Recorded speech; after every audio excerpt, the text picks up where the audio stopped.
อ๋อค่ะหมายสุงครับพี่น้องค่ะมันเหมือนไอ้ข้าวเดวันพี่น้องค่ะขี่รถไฟในคณะขี่รถไฟเตี๋ยวกรุงเทพเมื่อถึงเกียงใหม่ในคณะพี่น้องค่ะสังเกตว่าขี่รถขี่เครื่องบินมันอิ่มเย่อในซ้ำให้ขี่รถไฟด้วยในก็ไรคณะอันเขาขี่เมื่อในกาคันใหญ่ค่ะเขาดีไทยในพี่น้องเขาคณะตัวแรกเขาอยู่ดีสถานีปังซื่อในคณะอ๋อค่ะก็มาคาเลตไทยในเรือรถไฟคณะอันข้าวนังในเป็นธรรมดาเป็นพัดลมในคณะผมใช้ของแอร์ครับมันถึงมีห้องแอร์สีเยาก็ห้องตีนวดในคณะเพื่อขำเอาคาเดียวเอาวันห้องธรรมดาในคณะเอาค่ะเขาแปดเริ่มกันตั้งได้มันคณะในท่าในคณะรถไฟในคณะเขาคำได้แหละเอาค่ะอ๋อคันเนาะแล้วก็ติดๆก่อนขึ้นรถไฟคณะพี่น้องครับในคณะเป็นคนนอกเมืองอะไรคันรถไฟคณะเดี๋ยวมาเก่งใหม่คณะนะครับพี่น้องค่ะรถเดี๋ยวเมื่อกี้ใหม่ครับนะขาดน้ำธรรมดาไหมครับพี่น้องเนาะนะครับนอเดี๋ยวเป็นเรื่องขนาดอันนี้เต็มธรรมดาขนาดพี่น้องนะ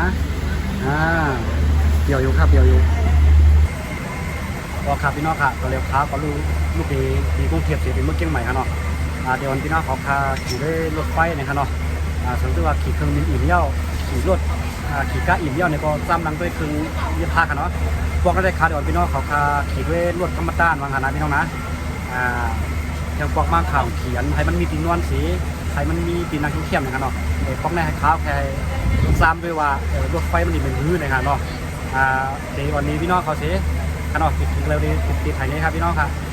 อยากจะเรื่องไปติดตามมันสิครับในคณะ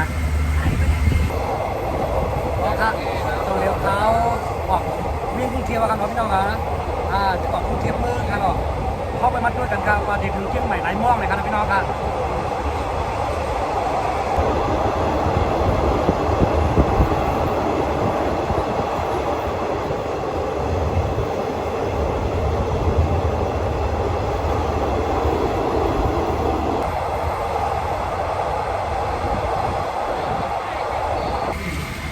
อ๋อค่ะตอนนี้ก็ข้าวยำเกามองปลาย11 นาทีนะครับเนาะถึงดีอยุธยานะครับนะ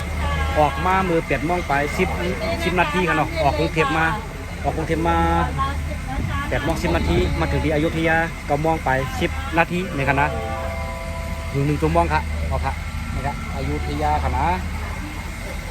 ขอบคุณค่ะ For your safety, do not wear valuable items while traveling. ก็ค่ะตัวเร็วก็ข้าวยำ12 โมงกลางคืนครับเนาะเที่ยงคืนเอาครับตึกถึงเลยคำหัวกันนะมันได้คานอนไว้กันมันก็ได้ร่มกันดีหนักขนาดร่มกันดีหนักครับคำหัวได้ถึงเกี้ยงใหม่ไหลม่องเลยครับพี่น้องครับ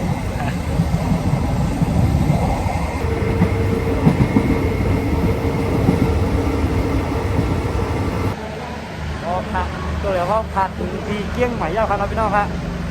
มาถึงมือข้าวยำ9 โมงในคณะ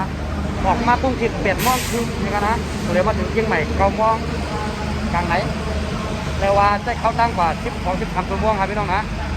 เลยว่าในเครื่องเฉลวดกล้าครับพี่น้องเนาะครับ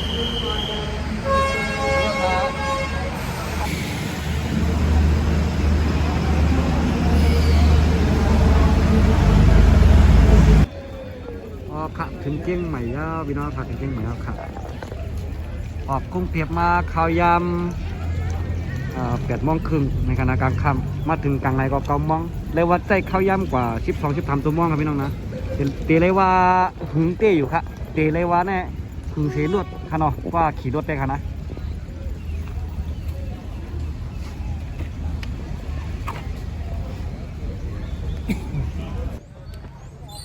ต่างฟองมาทบยานแทงค่ะเนาะพี่น้องเนาะเดี๋ยวขี่ด้วยแทงอันตีมันมีตีนวลเสียตีของเอในค่ะนะแต่ปัดได้เขาเดี๋ยวซ้ำด้วยตีรองธรรมตาด้วยในค่ะเนาะอ๋อค่ะไม่สุขะเขา2 ยานแทงค่ะไม่สุขะ